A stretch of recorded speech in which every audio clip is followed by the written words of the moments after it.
appétit. Bon appétit, mon chéri.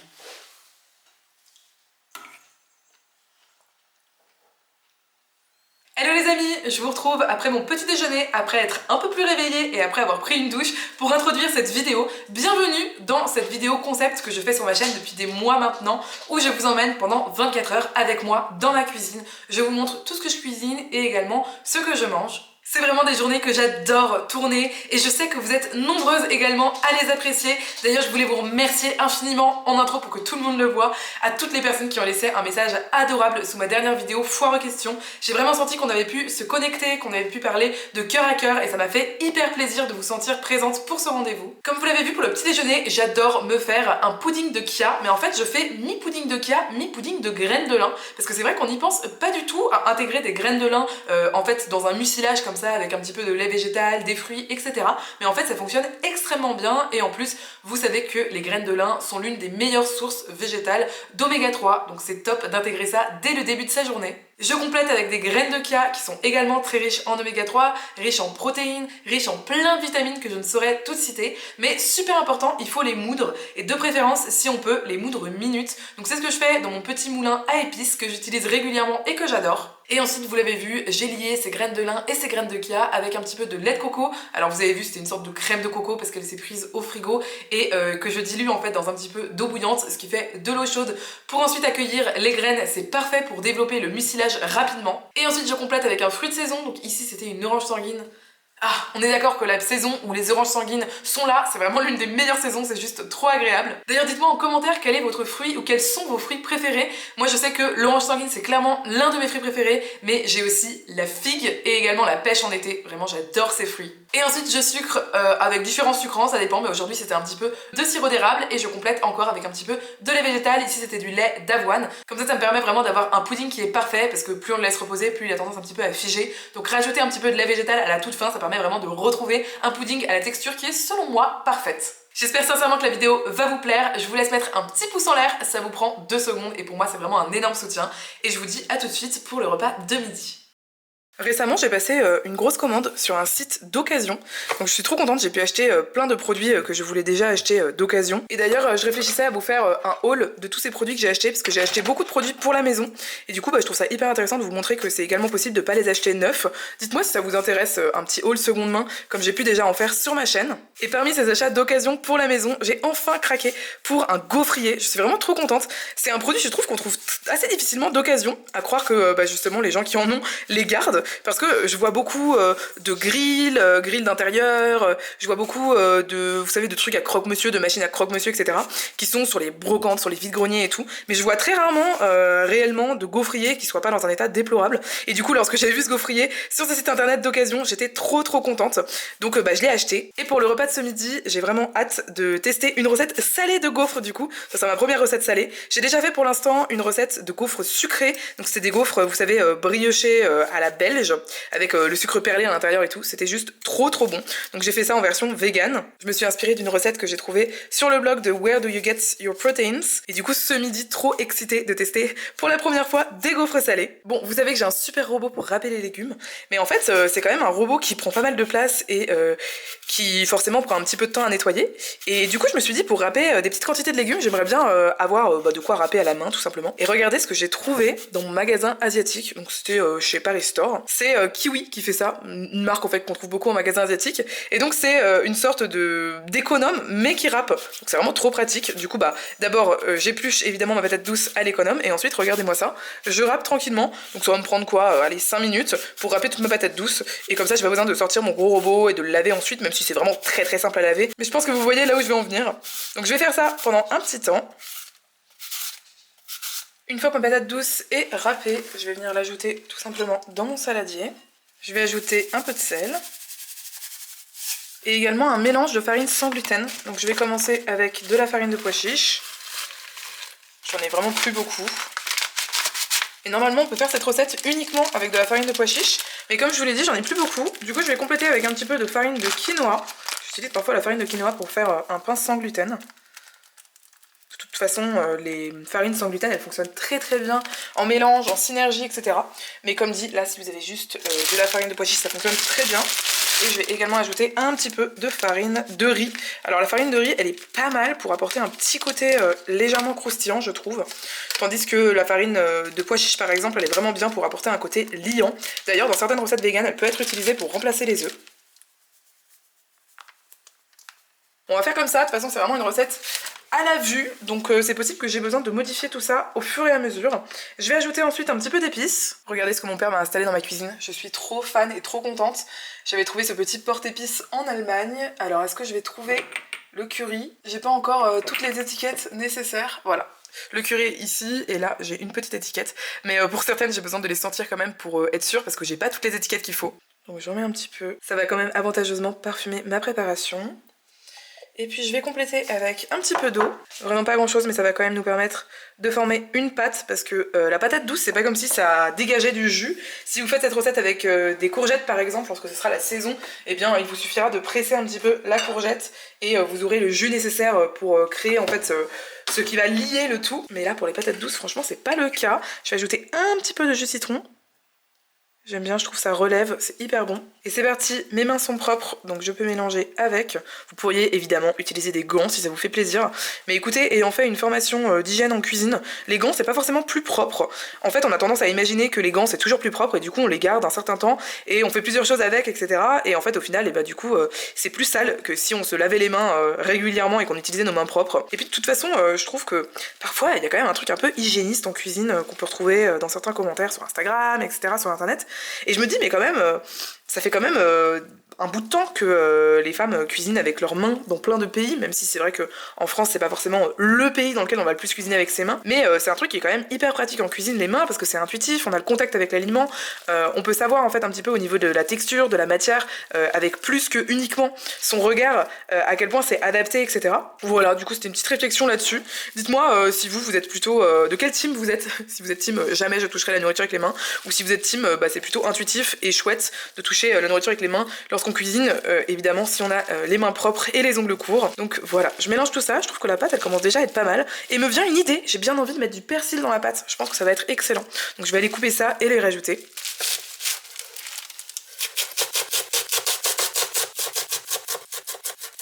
J'aime tellement l'odeur du persil frais.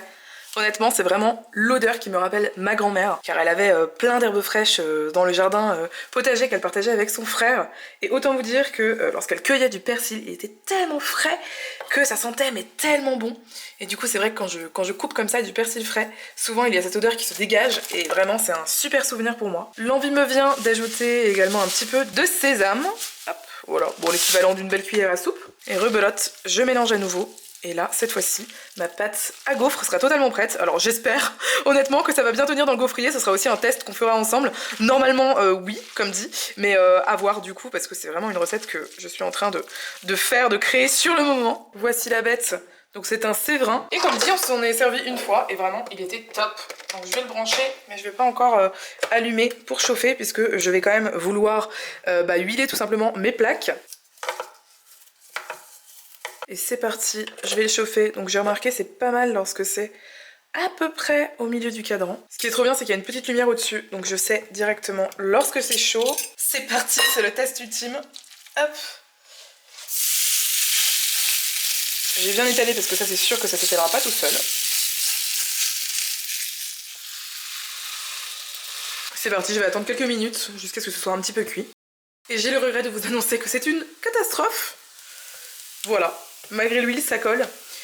Attendez, je vais vous montrer au-dessus pour que vous compreniez. Tadam! Du coup, c'est pas grave. Ce qu'on va faire, c'est qu'on va mettre de côté le gaufrier pour cette fois-ci. Et puis on va partir sur des galettes à la poêle. Et je suis sûre que ce sera très bien également. Tant pis pour la vaisselle.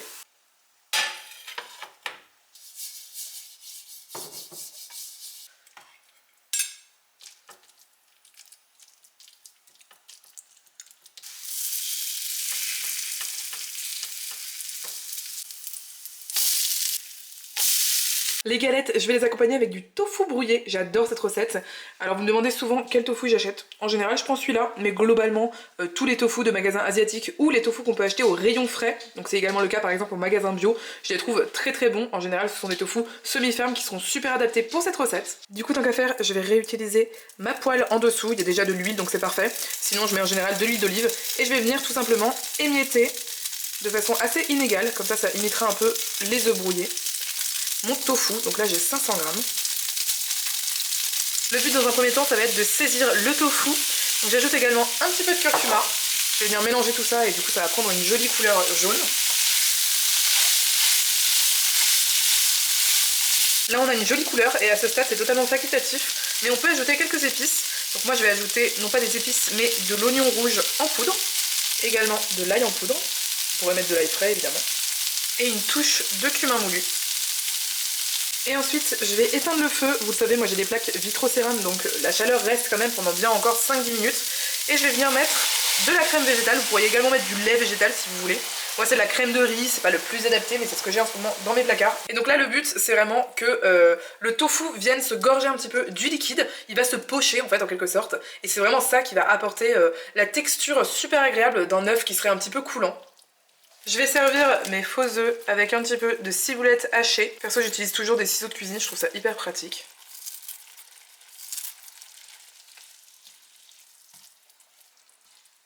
Vous avez peut-être remarqué que j'ai pas salé du tout, c'est fait exprès, vous allez voir pourquoi juste après. En attendant je vais laisser ça comme ça sur feu éteint, donc ça va rester chaud. Et je vais préparer une vinaigrette au sésame. Pour ça je vais commencer par un beau filet de tahini, donc je dirais que ça correspond à peu près à 2 cuillères à soupe. J'ajoute un petit filet de jus de citron, ici c'est du jus de citron vert. Également un petit filet d'huile d'olive. Hop. Je mets aussi une source de sucre en fait, parce que vraiment ça va contrebalancer entre le gras du tahini, l'acide en fait du citron. Et bien il nous faut maintenant une toute petite pointe de sucrosité pour vraiment équilibrer le tout. Donc là je mets un tout petit peu de sirop d'agave. Et là la touche finale qui va faire toute la différence c'est le sel, on n'oublie pas la belle touche de sel. Maintenant on va mélanger tout ça, vous allez voir j'ai un petit fouet que j'adore. Non mais regardez, il est pas trop mignon franchement. Je l'avais acheté chez Sauce Train-Graine. Mes parents avaient un petit fouet comme ça et je le trouve super pratique pour vraiment les petites sauces. Et d'ailleurs, je sais que tout le monde adore la cuillère magique là, c'est comme ça qu'on l'appelle, ce truc là. Perso, je trouve ça beaucoup moins efficace que ce petit fouet. Hop, et je vais détendre le tout avec de l'eau bouillante. Hyper important qu'elle soit bouillante, ça va vraiment se mélanger beaucoup plus facilement avec le tahini. Si elle est froide en fait vous allez risquer de faire un petit peu des grumeaux. Et là je me rends compte que mon contenant est un petit peu petit, mais on va y arriver. Voilà, ma sauce est bien lisse et ça je vous assure que c'est un pur délice. En plus le sésame c'est trop chouette parce que c'est hyper riche en calcium végétal. D'ailleurs c'est un calcium qui est hyper bien absorbé par l'organisme, contrairement au calcium par exemple des produits laitiers. Donc c'est parti pour les assiettes. On va commencer par la salade, c'est ce qui prend le plus de place. Je vais faire un mélange entre de la mâche et de la roquette. Voilà. Je vais compléter avec mes galettes de patates douces. Comme ça elles sont bien croustillantes sur le dessus, super agréables. Hop, on va en mettre 2 par personne. Au pire on pourra se resservir si on en veut encore. Et je finis avec le tofu brouillé. Vraiment on adore cette recette. D'ailleurs c'est hyper pratique si vous faites par exemple des brunchs de temps en temps. C'est tellement bon, c'est tellement rapide à faire, c'est protéiné. En plus c'est riche également en calcium, en oméga 3, en fer. Bref, vraiment le tofu c'est génial. En plus c'est une protéine complète avec tous les acides aminés. Super important, on n'oublie pas la vinaigrette de tahini qu'on a faite à l'instant. Je vais en mettre surtout sur la salade. Ça va être absolument délicieux. Un petit peu de persil ici parce que j'ai fait une tâche. Et enfin, super important, pour donner vraiment le côté œuf à notre tofu brouillé, et ça je vous assure que ça fait toute la différence, c'est le sel kalanamak. Par contre le sel kalanamak, je le répète souvent, il faut surtout l'utiliser vraiment à la toute fin. Il faut pas l'utiliser avant la cuisson, il faut pas l'utiliser pendant la cuisson, il faut l'utiliser après. Et là vraiment, le sel va donner toutes ses saveurs, et ça c'est absolument incroyable, et je vous jure que ça donne le goût d'œuf quoi, c'est absolument incroyable. Et voilà, une belle assiette complète, équilibrée, gourmande, bon appétit! Surtout les amis, en plein hiver, on n'oublie pas de prendre sa vitamine D3, celle-là je l'avais également achetée chez Nose. C'est bien de la vitamine D3 d'origine végétale, donc ça vient du lichen, vraiment top, et également votre B12 évidemment. Nous on prend celle-ci et on la prend du coup 2 fois par semaine puisque c'est la posologie. Vraiment au niveau charge mentale c'est hyper pratique je trouve de ne pas avoir à la prendre tous les jours.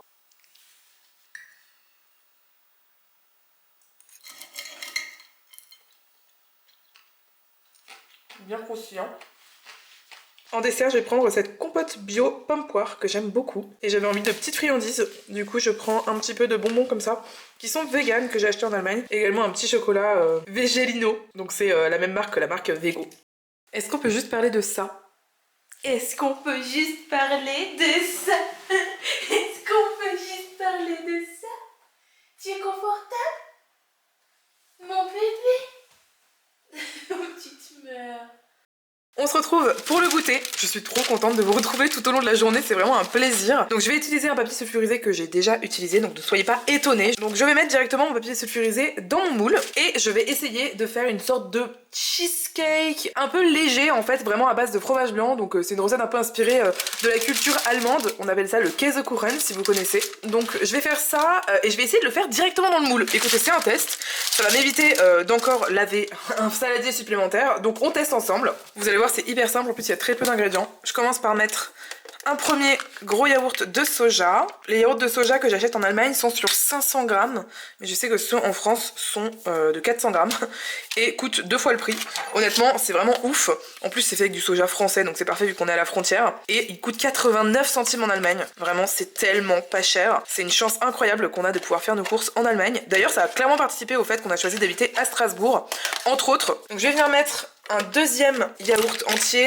Donc moi j'arrive sur du coup 1 kg de yaourt de soja, mais on pourrait très bien mettre 800 grammes, juste il faudrait adapter la taille du moule et prendre un moule un peu plus petit que le mien. Maintenant que c'est fait, je vais mettre l'équivalent, de 2 cuillerées à soupe à peu près, hop, bon c'est un peu plus du coup, ça fait plutôt 3 cuillères à soupe je pense, de sucre de coco. Je vais également y ajouter l'équivalent d'une cuillerée à soupe de fécule de maïs. Bon ça fonctionnerait très bien aussi avec une autre fécule. Alors là je suis un peu embêtée quand même, je pense que je vais quand même sortir de quoi enlever les grumeaux. Parce que sinon honnêtement je pense que j'aurais quand même du mal à me débarrasser des grumeaux. Donc on va essayer de mettre l'équivalent à peu près d'une cuillerée à soupe. Voilà. Désolée les amis, il y a la caméra qui s'est éteinte. Donc j'étais en train de vous dire que j'ajoute un petit peu de vanille en poudre. Et en fait il m'est arrivé une mésaventure. J'ai acheté de la vanille en poudre sur internet. Et lorsque je l'ai reçue, elle n'avait aucun goût, aucune odeur. Vraiment le truc de fou quoi. Et donc j'ai appelé le site etc. pour leur dire qu'est-ce qui se passe avec votre vanille. Et la fille m'a dit mais vous n'avez pas vu, c'est de la vanille visuelle haut de gamme. Donc j'étais en mode bah oui ok, de la vanille visuelle haut de gamme. Et elle dit et donc c'est de la vanille qu'on utilise uniquement pour le visuel, pas pour le goût. Donc elle n'a plus de goût. Voilà, donc j'étais vraiment dégoûtée, je trouvais que l'appellation était quand même assez mensongère, je dois vous dire. Donc n'achetez pas de la vanille visuelle haut de gamme si ça vous arrive de tomber là-dessus, parce que sachez que c'est de la vanille épuisée qui n'a aucun goût. Donc du coup pour la petite astuce, ce que j'ai fait c'est que j'ai acheté du sucre vanillé et je l'ai mis en fait directement dans le pot. Donc j'ai acheté du sucre vanillé assez qualitatif, avec vraiment des vrais morceaux de vanille à l'intérieur pour qu'il soit bien parfumé. Et du coup en le mélangeant en fait avec la vanille épuisée, malgré tout je pense que ça va quand même infuser de la saveur et de l'odeur, de la flavor, donc c'est le terme qui veut dire saveur et odeur. Et je me dis que comme ça en laissant reposer, ça permettra à la vanille épuisée de retrouver un petit peu de flavor. Bref, c'était pas vraiment un super achat, surtout que j'en ai acheté plein, donc je me suis un peu ruinée pour rien, mais bref. Donc je mélange le tout, j'aime bien, ça a pris une jolie couleur un petit peu ambrée avec le sucre de coco. Si vous mettez du sucre blanc, ça restera blanc, donc ce sera peut-être un peu plus traditionnel aussi. Et voilà, le dessert est déjà presque fini. Alors c'est un dessert, mais comme vous le voyez, vous pouvez mettre vraiment très peu de sucre, c'est presque que du yaourt. Donc moi je le fais souvent aussi pour le petit déjeuner. D'ailleurs j'ai hésité aujourd'hui à le faire pour le petit déjeuner, puis je me suis dit c'est pas grave, je vais garder ça pour le goûter. J'ajoute du coup sur le dessus quelques fruits rouges surgelés. Ça c'est pareil, vous pouvez mettre des fruits de saison, surgelés ou non, que vous avez chez vous. C'est vraiment, de toute façon, aujourd'hui j'ai cuisiné que avec des choses que j'avais à la maison et j'avais pas prévu vraiment cette vidéo là pendant mes courses, donc l'objectif c'est vraiment de faire avec ce que j'ai chez moi. Et je vais enfourner le tout à four préchauffé à 200 degrés pendant, je sais pas encore exactement combien de temps, je pense entre 20 et 30 minutes, mais je vous tiens au courant. Pour ce soir, on va faire un curry japonais. Je sais pas si vous l'avez vu passer en shorts ou bien sur mon Instagram, mais du coup je vous ai proposé de faire vous-même des cubes de curry japonais. Si vous voyez pas ce que je veux dire, vous pouvez chercher Golden Curry sur internet. Et en fait de base le Golden Curry c'est vraiment pas hyper clean au niveau des ingrédients. Et je me suis dit pourquoi pas tester d'en faire à la maison, et franchement c'est absolument excellent. Donc on va utiliser des petits cubes comme ça, et là je réutilise tout simplement la patate douce ou le cœur de la patate douce que j'ai pas pu râper tout à l'heure. Et on va surtout commencer par les oignons, donc la patate douce. Donc je vais venir hacher 2 oignons. Et vous allez voir vraiment le curry japonais c'est juste trop bon et c'est tellement simple et économique à faire. J'adore faire ça à la maison. En plus évidemment on peut le faire de façon traditionnelle avec les vrais ingrédients qui sont très simples. C'est genre oignons, pommes de terre toutes simples et carottes avec vraiment des petits pois. Donc c'est vraiment un plat qui est pas du tout cher. Mais là ce soir du coup je vais le faire avec ce que j'ai chez moi. Donc ce sera des ingrédients un petit peu différents. Je vais commencer par hacher mon oignon.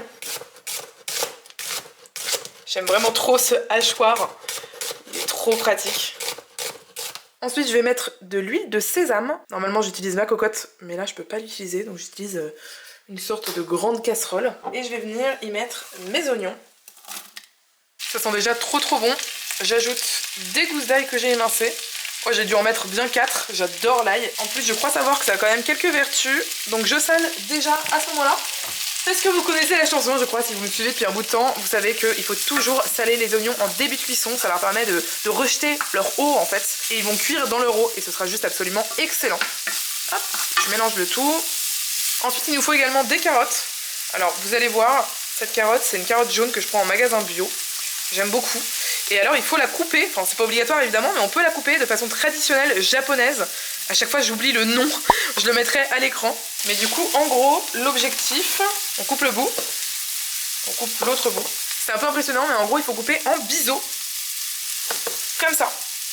Et après, vous tournez la carotte et vous refaites un biseau. Vous tournez.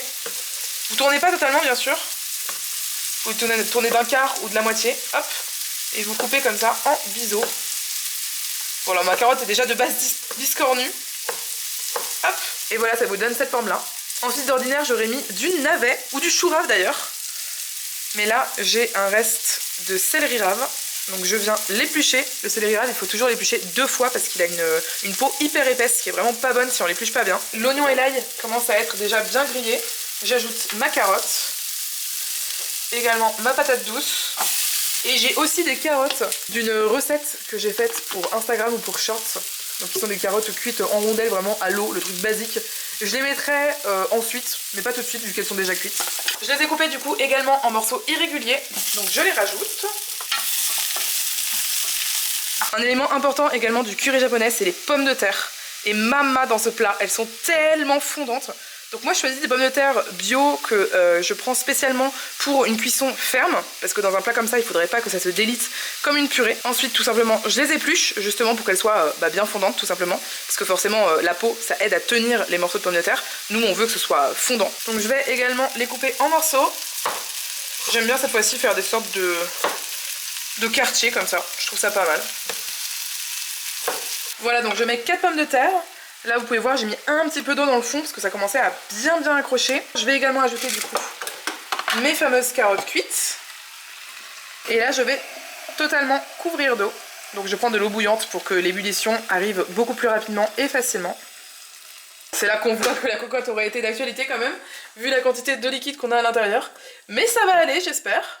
Je vais tout simplement ajouter du sel. J'y vais pas mal parce que vous savez que les pommes de terre ça absorbe énormément le sel. Ensuite je couvre, je surveillerai l'ébullition. À ébullition je mettrai à feu moyen et je laisserai bouillonner pendant 20 minutes. Ça y est, ça fait 20 minutes que ça bouillonne. Regardez-moi ça. Et là je vais venir un petit peu épaissir en fait le bouillon avec du coup mes sortes de bouillon cubes, ou en tous les cas mes curry cubes. Donc ça s'appelle du golden curry normalement. Là ils sont congelés, je les ai conservés au congélateur parce que forcément quand c'est fait maison il n'y a pas de conservateur. Donc j'en mets 3 cubes. Regardez-moi ça comme c'est pas trop mignon. Je les ai emballés comme ça, j'adore. Là le but c'est un petit peu de les intégrer dedans. Normalement ils devraient fondre. Et on va remettre pour 10 minutes de cuisson. Vous trouvez pas qu'il est trop beau ce bol? Je l'ai également acheté d'occasion sur internet et je l'adore. Mais regardez-moi ça, je sais pas si vous verrez les détails. C'est un Villeroy Boch. Franchement, magnifique la couleur. Je sais pas si vous verrez à l'écran, mais du coup le curry est prêt. Alors il est un peu liquide, c'est vrai que j'ai pas compté la quantité d'eau que j'ai mis dans mon curry. Il aurait tout simplement fallu en mettre un petit peu moins. Moi ça va pas me gêner personnellement, surtout si vous le mangez avec du riz par exemple. Ça va permettre d'avoir pas mal de sauce. Mais dans tous les cas, dans la recette écrite que je vous mettrai en description, il y aura vraiment le grammage d'eau nécessaire parfaitement pour avoir la bonne consistance. Moi j'aime bien le servir avec du persil haché. Et également, pourquoi pas, quelques graines de sésame. Est-ce que vous aimez bien mon bouquet? C'est moi qui l'ai fait, enfin c'est moi qui l'ai composé quoi. Je l'aime bien mais je suis très déçue. Il tient très peu de temps. Ça fait même pas 6 jours qu'on l'a et il commence déjà à faner. Alors j'ai vu qu'apparemment on pouvait mettre de la vodka dans l'eau des fleurs. Apparemment c'est un conservateur naturel. Mais on n'a pas de vodka à la maison. Bon appétit! Bon appétit, ça a l'air trop bon! C'est joli hein? Ouais, trop. Merci d'avoir préparé ça, chérie. Je t'en prie mon cœur. Ah c'est tellement fondant. On dirait que c'est confit quoi. Je trouve que c'est vraiment le plat économique, original. Et en même temps super gourmand, réconfortant, sain pour l'hiver, tu vois. Je sais pas, je trouve ça trop bien quoi. Et voici le flan de tout à l'heure. Alors de ce que je vois, il est pas hyper bien pris. Donc je pense qu'on va pas en faire vraiment des parts. Mais on va plutôt tout simplement le manger comme ça, à la cuillère. Regardez, c'est vraiment sympa. Allez, c'est parti, on goûte ensemble. Franchement, c'est pas mal du tout. Évidemment, il n'y a pas assez de fécule pour que ce soit bien tenu. Mais c'est hyper crémeux, j'aime beaucoup. Je referai la recette et je la modifierai un petit peu pour qu'elle soit vraiment parfaite, qu'elle fasse des belles parts, etc. Et je vous partagerai la recette, ne vous en faites pas. Je confirme que c'est très très bon. Oh, t'es beau, bébé! Les amis, merci beaucoup d'avoir suivi cette vidéo. J'espère sincèrement qu'elle vous aura plu. J'ai super hâte de vous lire en commentaire. Je lis absolument tout le monde. Je vous fais des gros bisous et je vous dis à tout de suite dans une autre vidéo de ma chaîne. Salut!